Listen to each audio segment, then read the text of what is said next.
RugbyRenegade.com, the #1 online strength and conditioning program for rugby. Are you ready to get bigger, stronger, fitter, and faster and dominate your opposition? Welcome to the Rugby Renegade Podcast, where we build machines. Hello and welcome to the 6th episode of the Rugby Renegade Podcast. My name's Jamie Bain, and today is a slightly different podcast because we're not interviewing a strength and conditioning coach. We are interviewing a player, Shane Monahan, who I work with at Gloucester, but he's played at Leinster, Connacht, Rotherham, of course Gloucester, and then most recently Munster. But he's had a slight change in career, and he's now trying to train to compete in mixed martial arts with Wimps Warriors. So it's a really good insight into the life of a professional rugby player, but also we sort of discuss the differences between training for mixed martial arts and what he can or you can take from that and apply it into the rugby world. So he's a great guy, has a good laugh, and I'm sure you get a lot out of it. So give it a listen and let us know what you think. Hello Shane, welcome to the Rugby Renegade Podcast. Thanks Jamie, delighted to be here. Yeah, it's great to have you on, Shane. It's a bit of a change of pace for us. We've normally had sort of S&C experts and things like that, but we've wanted to have a player on. We were in talks with Dan Carter, but when we heard you were available, obviously we jumped to the opportunity. Yeah, I know. I do have a very busy schedule, but I was delighted to make time for you guys. I know you're creating a storm in the S&C world, so it's great. Honoured to be here. Brilliant. Now, obviously, we'll talk a lot about your rugby career, but we'll also touch on your sort of new endeavour in mixed martial arts and look at the way sort of the training differs. So I'm sure our listeners will get a lot from that. So why don't you kind of, for anyone who may not have heard of you, just give them a sort of background on what clubs you've played at and then how you got into the Wimps to Warriors. Okay, well, I'm from Ireland. I started my rugby. I was introduced to rugby when I was, I think, 7 by my dad. He played rugby and stuff like that. Played underage youths level, which is club in Ireland. Schools is the predominant avenue for lads to make it into professional rugby. And then there's the club avenue, which I suppose is like the back door in. I played my youth rugby with Boyne RFC, same club Shane Horgan played with. Was in the Leinster setup from, I suppose, 14 the whole way up to the academy. Played underage Ireland youths, under 19s, under 20s. And then I was 3 years in the Leinster academy. Then I spent a year in Connacht on a development contract, and then I was a year in Rotherham in the championship, and I got signed by Gloucester, where I met you for the first time for my sins, and spent 3 seasons in Gloucester, and most recently I was with Munster over the World Cup period as cover for them, and from there I've moved into MMA for the time being. So yeah, it's been a long journey with very clubs, some fantastic clubs, and it's been great. Yeah, so obviously our members, some of them would aspire to be professional rugby players. Could you give us a little sort of insight into day-to-day life and sort of the struggles and what's really good about it, obviously? Yeah, professional rugby, professional sport in general, I think I heard a quote, I think it was actually from Ronan O'Gara, did a documentary for RTE television in Ireland a few years back, and he said that professional sport is the highest of the highs and the lowest of the lows, and I'd have to agree with that. There's no real in between. It's been fairly varied, coming from, I suppose, Connacht, they're doing fantastic now, but when I was there, they were kind of like the whipping boys of the Magners League. Fantastic team, lads always gave everything, but it was very difficult to get a win, and then I moved over to Rotherham, and we were in the championship again. Fantastic league, fantastic team, but there was still a massive gap between the championship to the Prem, and when I eventually got to the Prem, and when I got to the highest level in English rugby and world rugby, Premiership rugby, it was another level again. And I suppose to be a professional rugby player, you need to be very disciplined. You have to make a lot of sacrifices along the way, especially when you're trying to make it. Nights out here, or holidays there. You have to sacrifice that in order to train and stay behind to do, trials or whatever it is if you want to get to where you want to be. Yeah, definitely. And you mentioned a few sort of big names there, and obviously the clubs you've been at, especially sort of Leinster and Gloucester and Munster. When it comes to sort of fitness training in S&C, who are like the ones that stand out for you as the best trainers? What, in coaches or players? Players. Oh, You can say yourself, obviously. Oh, obviously that goes without saying. I wouldn't be on this show otherwise. One that stands out straight away, I suppose, because I was training with him most recently when I was back in Munster. Was a guy, Felix Jones, who Irish international, and I don't know how many caps he had for Munster. But I was with Felix my whole underage career in Leinster, and he moved to Munster, I think, my last year in Leinster. And he's a guy,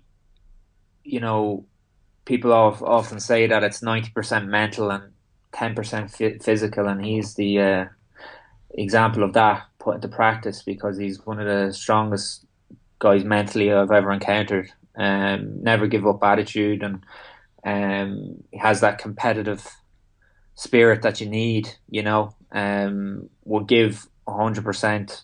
Even if he knew he was going to lose, he'd still give 100%. And like that, just what happened to Felix, like he broke his neck in a game for Munster about 6 or 7 years ago, I think it was, and very lucky not to be paralysed.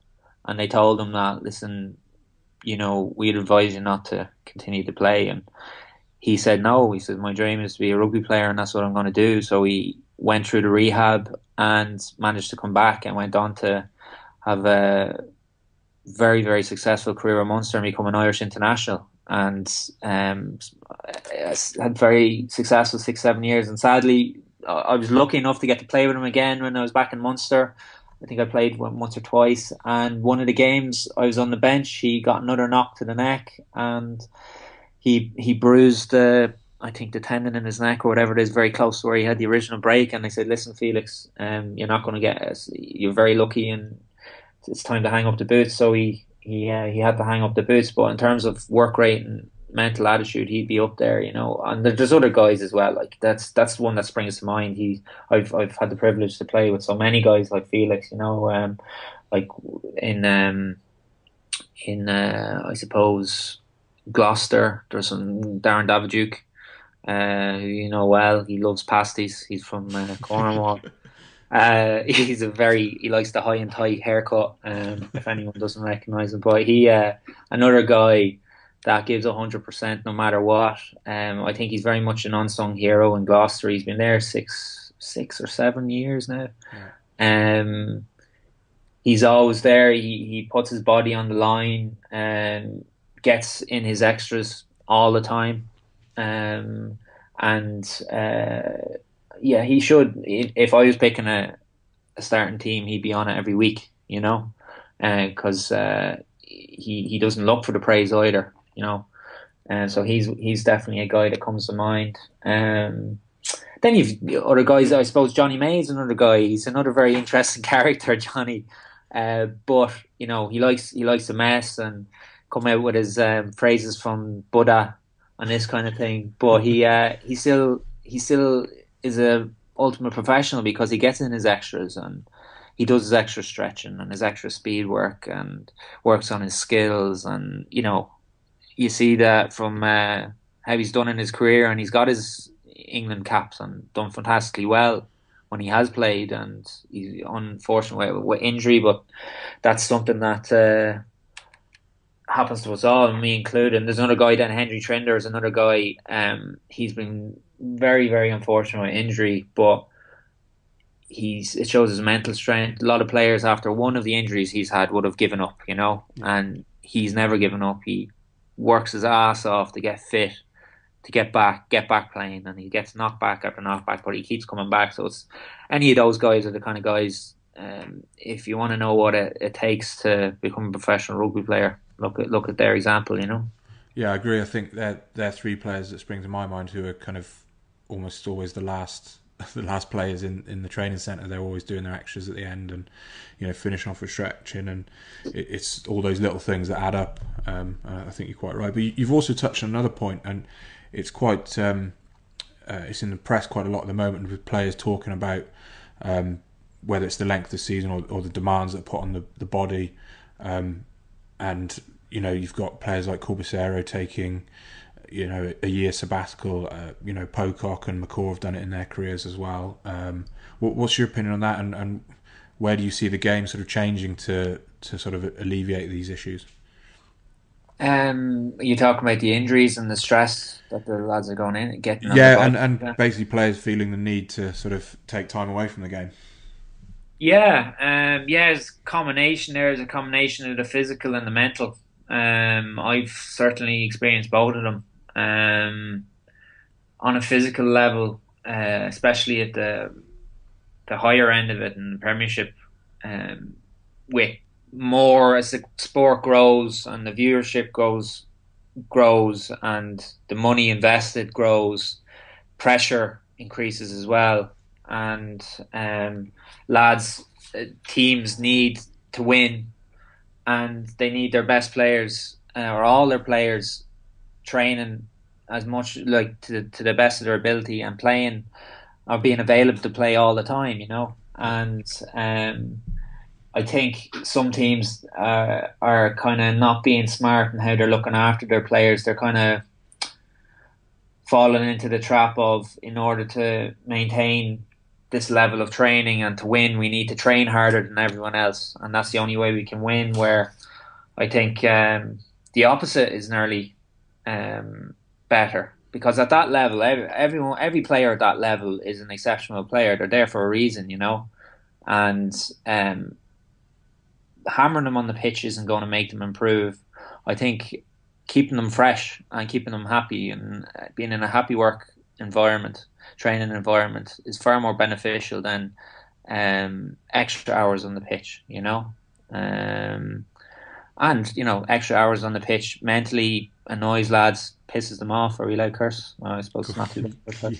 Yeah. Pisses them off, and that affects then, I suppose, the feeling within the camp, and it can draw out negative thoughts. Lads giving out that they're on the pitch too much, they're feeling tired, they're feeling drained, and then they're being expected to go out and train at the best of their ability and then go out and perform on the weekend, and then that leads into the physical in terms of injuries, because if your body has been, professional players are pushing their body to the limit all the time, and there's a careful balance they need to maintain, and if they push it too much, they'll go over that edge and they'll get injured, which is no good to anyone, because then they'll be out for whatever it is, 4 weeks to 6 months or 12 months.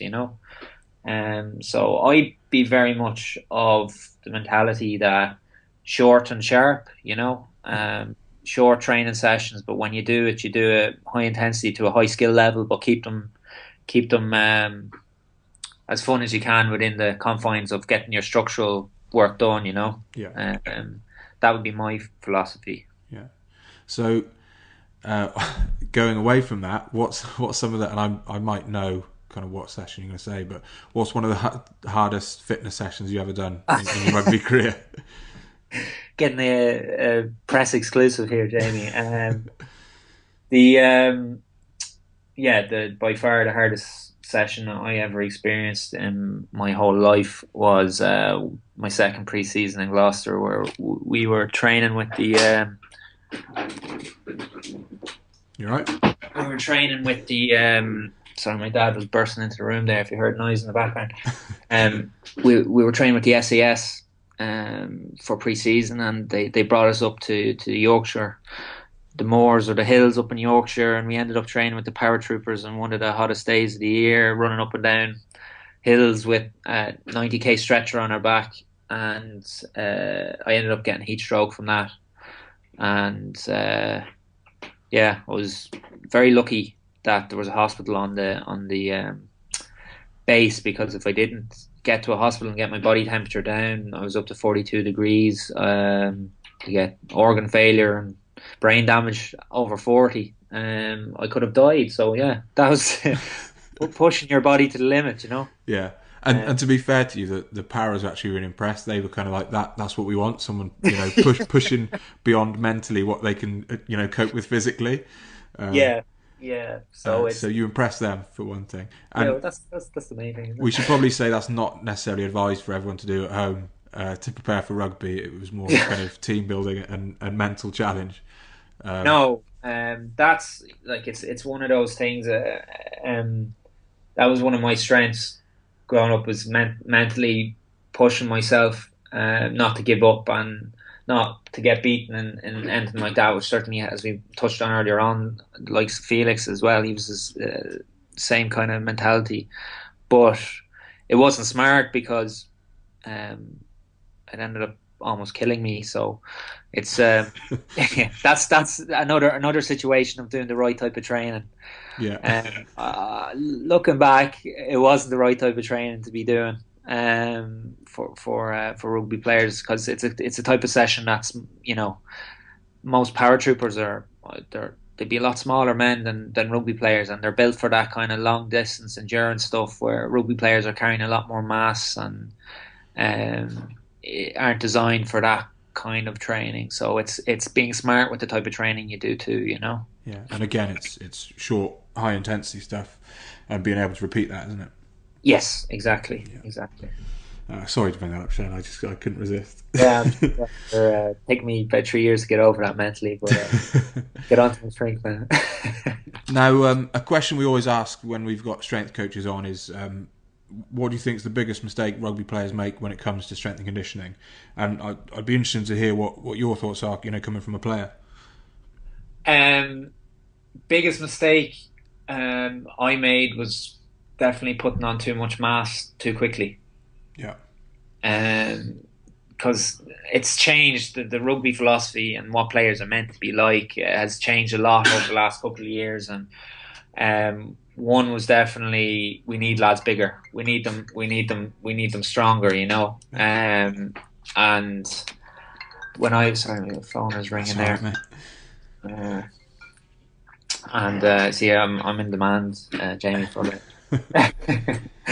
But definitely the size thing, and that affected me because, like, when I was smaller, I was a lot lighter, I was a lot more agile, quicker feet, that kind of thing. And when you're putting on that amount of size, I think it was in my second year in the academy in Leinster, I went from 98 kg up to about 102 or 103 within 3 months, which is a huge amount of weight to be putting on the body in that short space of time. And it led to a lot of problems, lower back problems, hamstring problems, because my body just wasn't able to adapt that quickly. So I think the mass thing, like just touching on the MMA stuff, my body again is completely transformed since I started doing the MMA.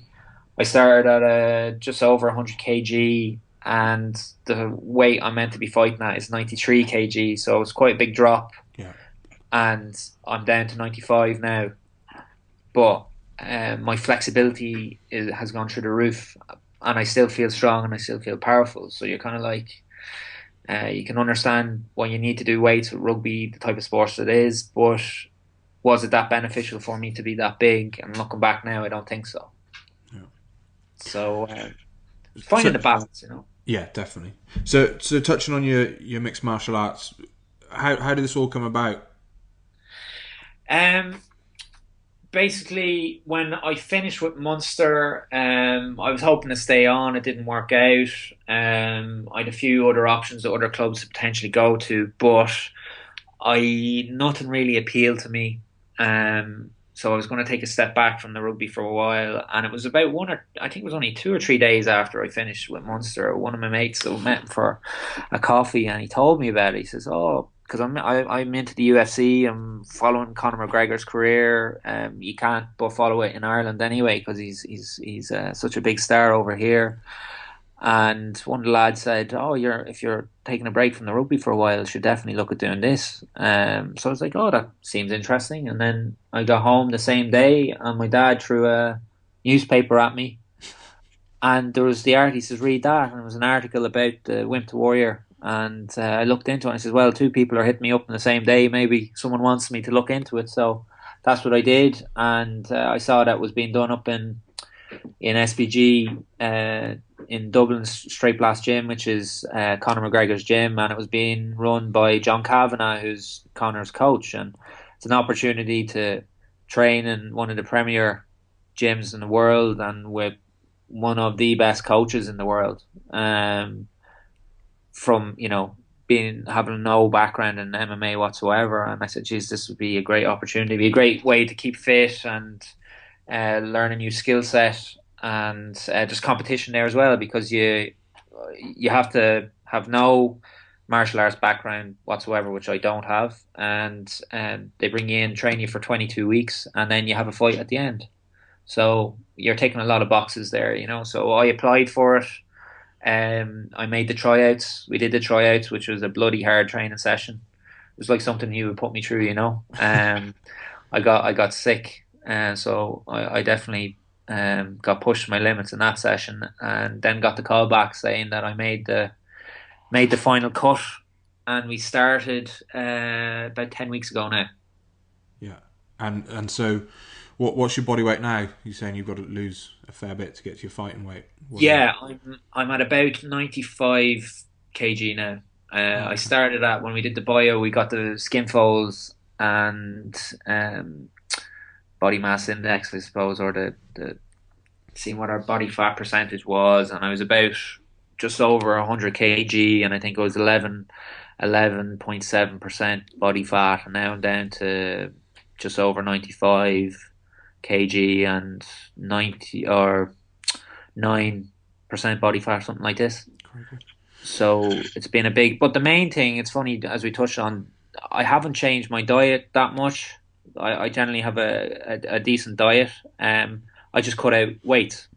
That's been the main difference. Okay. And how have you found, how have you coped with, obviously it's a different style of training, how have you coped with that? It's interesting. It's the first few weeks were, it's technical. You're learning new skill set. It's very slow. They explain how to do something. You do it. You step back. They talk. You go back in and do it again. But as the weeks have gone on, you progress, and then you start to grapple and put those into practice. And they're long sessions as well. They'd be longer than a rugby session. Like we start at 6. And we finish at about 7:30, and then we go straight into a class of yoga after that for maybe 40 minutes, depending on the length of the session, and then you might do another 30-40 minutes of extras on skill set or whatever it is after that. So it's quite a long time from start to finish for the session, but you don't realize you're working hard because you're learning something new and you're enjoying it. See, that's where you come back to the whole thing about mentally. If you're enjoying something, you don't realize you're working as hard as you actually are.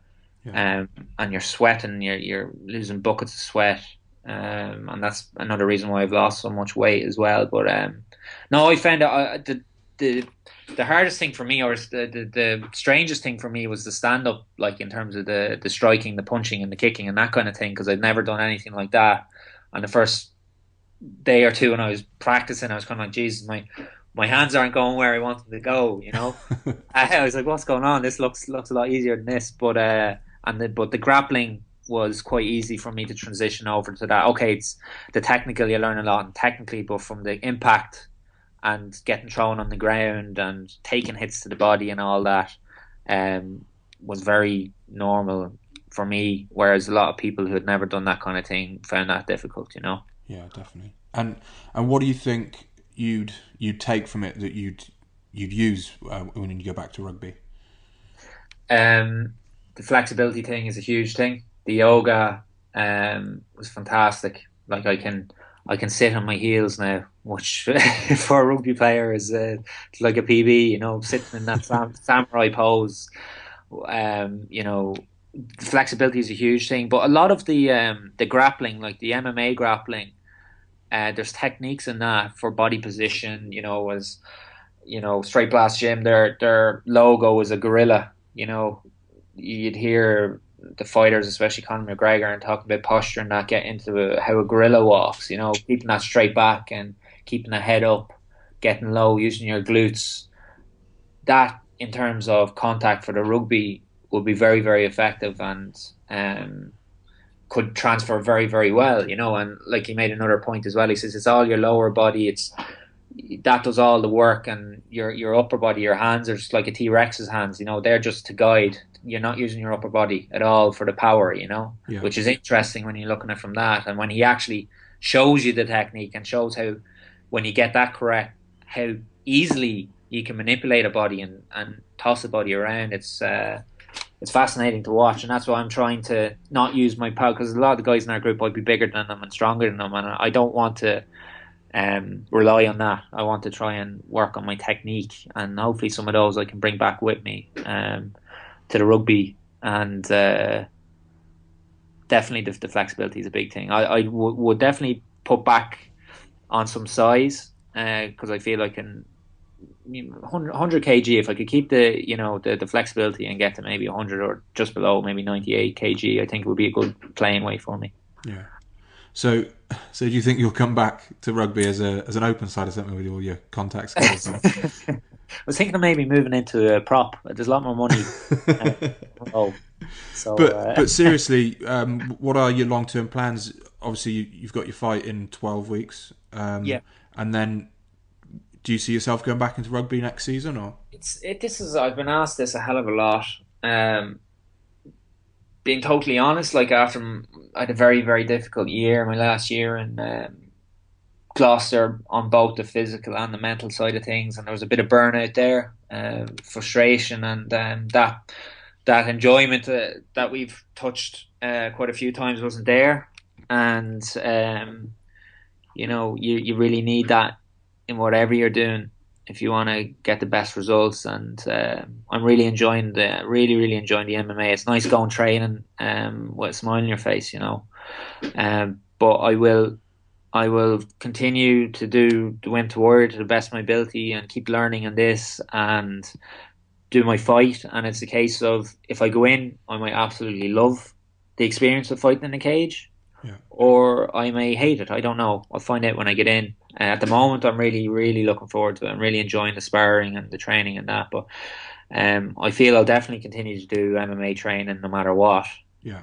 And in terms of competing, you can do amateur MMA bouts. Whether you want to go pro, realistically, I'd have to train minimum 2 to 3 years.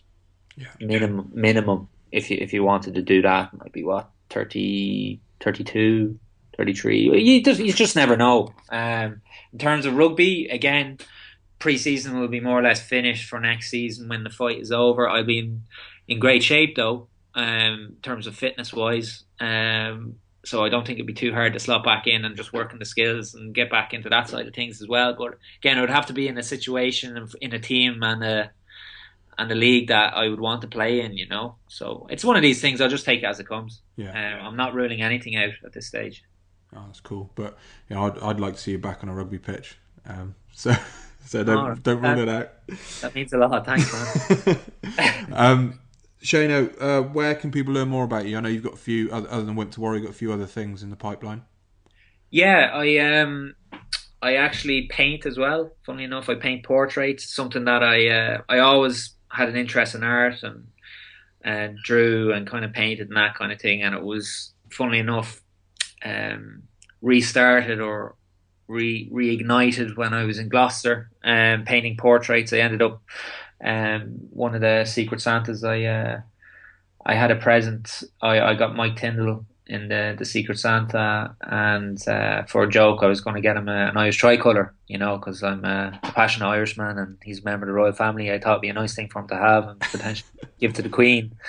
And my dad was bringing one. There was a match leading up to Christmas, and my dad brought it over in the suitcase and ended up flying home with it in the suitcase. I was like, Dad, where's that try? Oh shit, I left it in my suitcase. So it was like the night before the Secret Santa. What am I going to do? And I said, I'll draw a painting or paint a painting of Mike, which I did a little portrait of him, and he actually was like, oh Jesus, it's actually pretty good. And all the boys like, that's really good, you should paint the players and the shed heads, the Gloucester fans love that kind of thing, and that's kind of how it started. Yeah. And I went on to do players from different clubs and get them to sign the paintings, and so then it crosses over to be sports memorabilia as well as artwork, and the fact it's players being painted by a pro player at the time anyway, and people like that. So it's gone really well, and I have an art expo in the Rugby Summit, which is on Rugby Summit 2016, which is on in Twickenham Stoop next week. So I'm going to be displaying some of my art there, and if